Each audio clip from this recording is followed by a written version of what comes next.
All right, I want to talk a little bit about the designs for these rolling redwood raised beds that I'm building someone. So I ripped some 2x4s down of some redwood, and I got some of this fence board stuff, and made a little box on the bottom.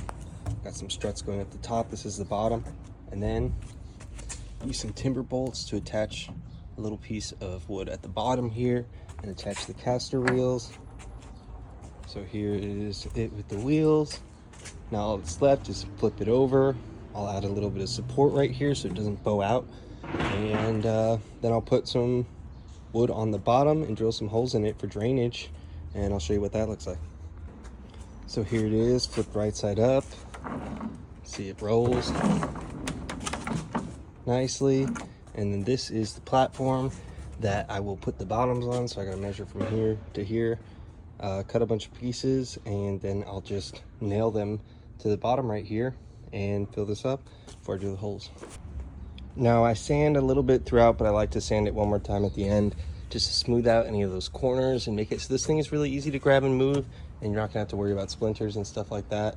And it also helps keep the wood from flaking away. If you have any little spots, I like to sand it down so that it is more resilient over time. So now the last step is I just gotta drill these holes and this thing's done.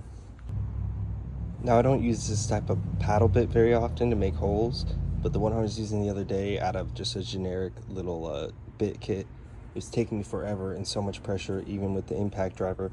Now this spider, it might be a mock blue, I don't really know what it's called, but you can see it right there. This thing actually is pretty powerful. Don't even really have to push very hard. I'll show you.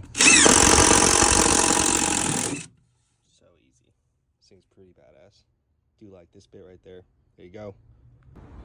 And there we have 2 of a set of 5 custom built, custom size redwood raised planter beds for these trees for somebody in town. So if anybody wants to see how these are made step by step, I have been interested in doing some videos like that, but it does take a little bit of time. So let me know if you'd be interested in seeing that, and I could put some more energy into showing the steps and the process of this. There you go.